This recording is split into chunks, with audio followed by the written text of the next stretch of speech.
It's so clairvoyant, prescient, I guess, of you to... Jack calls it Beshert. Beshert, to be thinking about the guy from Parks and Rec playing that part. Yeah. And small in Zero Dark Thirty. I'm trying to... It was a small part. He was part of SEAL Team 6, the last third of the movie. Remember the Bin Laden raid? Yeah. Wow. Can you hang around with us and do some news with us, Jack?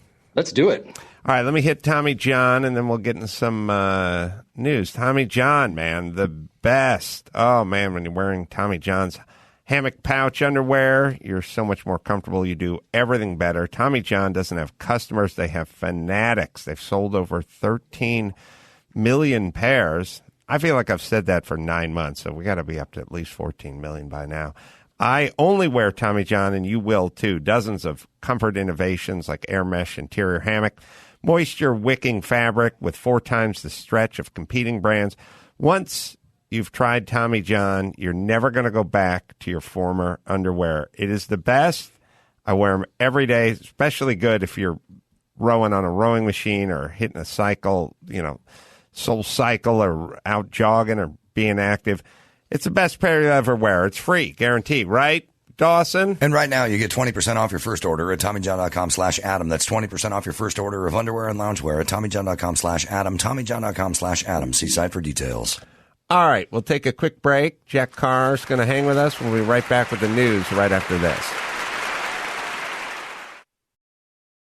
Give me the news with Grad. News with Gino Grad. Breaking, viral, weird crime, protest, politics.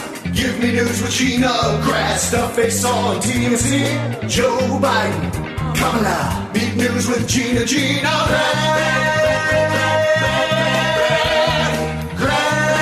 The news with Gina Grad. Hey, quick question for Jack. Yes, sir. In terms of people acclimating when they come back from the theater of operations back here, I'm not an expert in this because I never served. I was never a Navy SEAL, but I have been around a little bit, did a lot of construction, played a lot of Pop Warner football. Does it drive you insane what incredible pussies everyone has turned into in this fucking country? Like, I have zero tolerance for everyone turning into a giant gaping snatch. It's fucking ridiculous. If you're over a certain age and you've been on a construction site and you played some ball and you've ridden a motorcycle, it just feels like everyone is just a fucking colossal puss. And for you, it must be 1,000 times what I experience on a daily basis. I mean, I totally understand exactly. I understand exactly what you're talking about. You don't know my pain. You boxed. You boxed too. I boxed growing up as well. And, being in that ring, that's some of the hardest. When I was in Buds, actually, I thought about being in the ring. I thought about early days in jiu-jitsu in the early 90s when Brazilian jiu-jitsu first got here, and just how hard that ring time was, how hard that time on the mat was as I was going through SEAL training and Hell Week and all that sort of thing. But yeah, it does. And what I think about, what actually hurts more than that is just thinking about everything that people sacrificed from the inception of this country up until today to give us these freedoms, give us these opportunities. They sacrificed everything for us. And now here we are getting upset at this and that, and actually championing the curtailing of the freedoms that these people died for, that came back missing arms and legs from different battlefields around the world. So that's kind of what I think about more often than not, is just how sad that is. All right, Jeannie, you can get on with your news. All right. Buds is basic underwater demolition, right? That's right. Buds. Basic underwater demolition SEAL training. Nice work. Underwater demolition? Boom. Oh, yeah. Boom. Damn, that's the hottest thing I've ever heard of. I know. All right. Well, a St. Paul man has been sentenced to 41 months in prison for his role in the burning of the Minneapolis Police Department 3rd Precinct during protests last year. 23-year-old Brandon Wolf, along with a crowd of hundreds gathered at the 3rd Precinct on May 28th last year, pushed a barrel into a fire located in the entrance of the 3rd Precinct headquarters with the intent to accelerate the existing fire. Wolf was arrested in June of last year while he was wearing several stolen items and pleaded guilty last December. I know where I got this Kango hat? Don't ask. To one count of conspiracy. I'm just saying as an example. Could have been any hat. You asked me if I wanted to know, and now you're saying don't ask. Don't ask. And talk about an empty bag. Along with his prison sentence, Wolf was sentenced to 2 years of supervised release and ordered to pay $12 million in restitution. And he's not alone. Last week, another man, Dylan Shakespeare Robinson, was sentenced to 4 years of prison, pleading guilty to one count of conspiracy to commit arson as well in the burning of the precinct. He also ordered 2 years of supervised release, $12 million restitution. I bet he could only rustle up like 8.7. Yeah, 8.5 maybe. Without a little more advance notice. I think you're right. Pick up a lot of litter on the side of the highway. Mm-hmm. Jesus Christ. Well, good. I mean, is that just just so we can say what?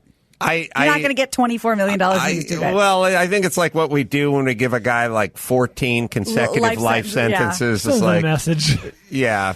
We're just going, you're going to die in prison. Right. I mean, that's how we do the law. And you'll never be able to work hard enough to pay this money back. Right. A series of love letters handwritten by President John F. Kennedy to his Swedish mistress are going up for sale at a Boston auction house, according to CNN. The intimate letters addressed to Gunilla von Post.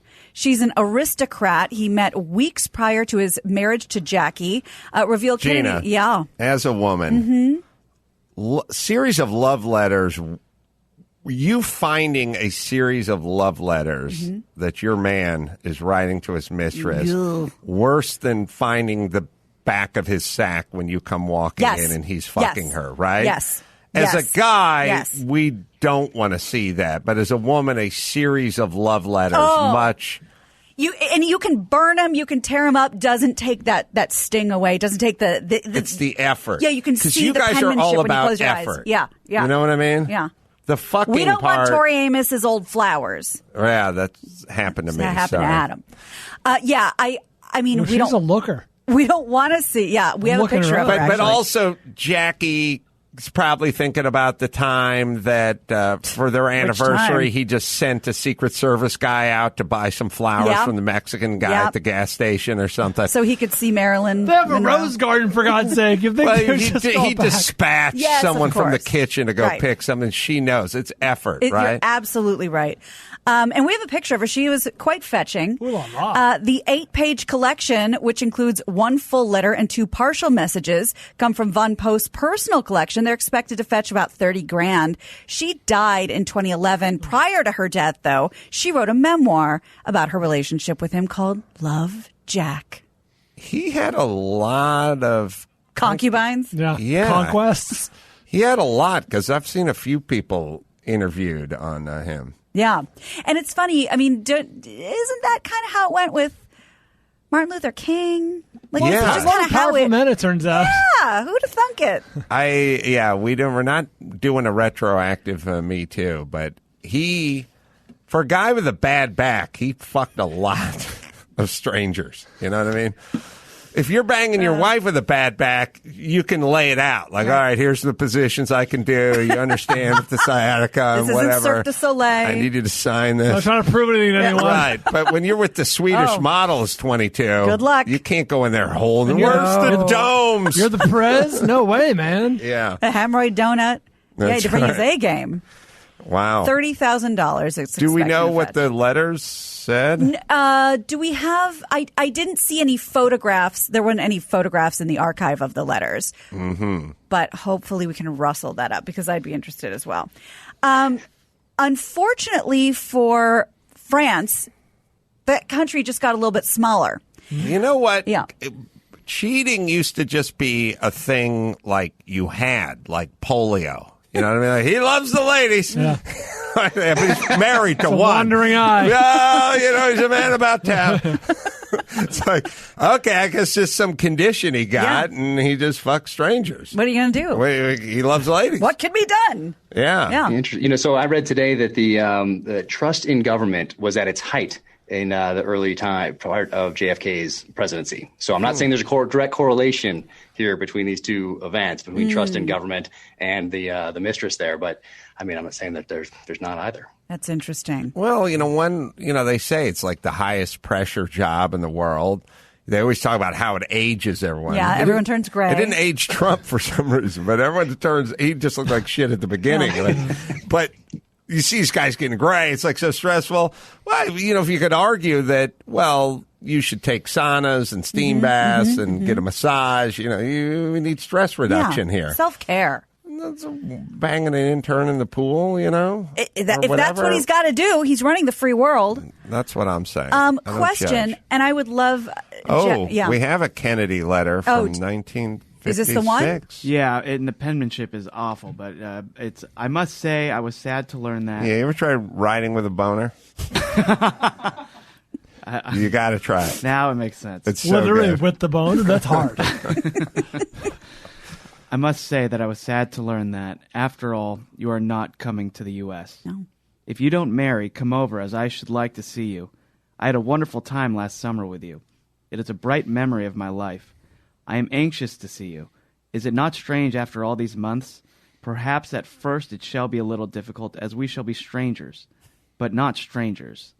And I am sure it will all work, and I shall think that though it is a long way to Goodnilla, it is worth it. Yeah, that's her name. Okay, time has passed. That's 1956. When was he married? He was a senator at that point, right? Because he was elected in 1960. Yeah, it's on Senator paper here. Oh, so this has been going on for a while because Gunilla came into the picture in 1953, according to this article. But when did he marry Jackie? 1953, right? I have no idea. I don't know. I mean, somewhere in that time. He met her, this article says, at his wedding? prior to his even before, prior to his 1953 marriage to Jackie. Oh, okay. Damn. All right. Wow. Mm-hmm. Well, at least he's faithful, I guess, Loves to the his ladies. mistresses. Yeah. A Belgian farmer moved a 330-pound stone on his property just so he could make room for his tractor to go by. But what he didn't realize is that he actually moved the border between Belgium and France. Local historians were recently walking the area and noting a line of stone markers which have been placed there, the 200-year-old border between the two countries. They noticed that one of the stones had been moved onto the French side, thus expanding the size of Belgium by 7 feet. While the town in Belgium was happy to have the space, the French town on the other side did ask him to move it back. The farmer was told to move the stone or he would be charged and fined. Jack, what do you know about the Maginot Line? Ooh, yeah, you don't want to be there. Yeah, I know that.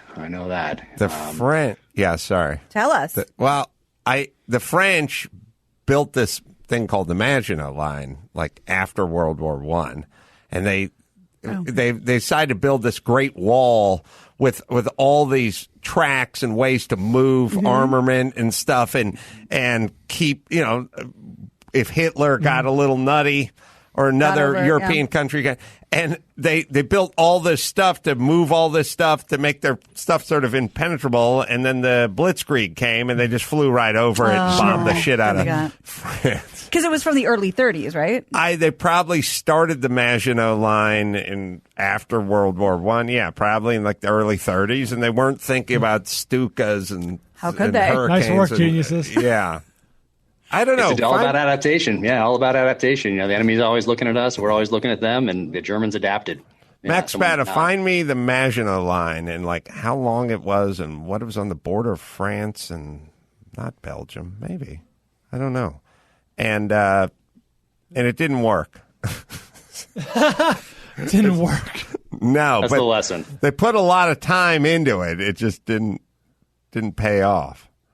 We should move it to the Mexican border out here. We should see if we can move the Maginot Line out there. There's something else that doesn't work? Yeah. It is constructed on the French side of its borders with Italy, Switzerland, Germany, and Luxembourg. And what year was it? 1929 to 1938 was when they were building it. Yeah. It's a big project. And I think they had like tunnels and railways and stuff, and they could move troops. And the whole plan was we're going to move troops where we need them, and we're going to move cannons where we need them. It's all in this railroad and this fortified, Great and plan. Germans just rolled right over it. Whoopsie. Question for Jack. I feel like it would I have watch come a up. lot of the History Channel, in case you're wondering. you don't know. We were talking about how fast presidents go gray, and it's always been my thinking that part of that is because they're given all the secrets to all the extraterrestrial stuff. The burden of knowledge. Yes. Jack, any thoughts on that? Well, I don't know about the extraterrestrial part, but in my latest novel, I did some research into this. So in The Devil's Hand, I did some research into this. It's all bullshit. Because I needed a character that that made his way to the presidency.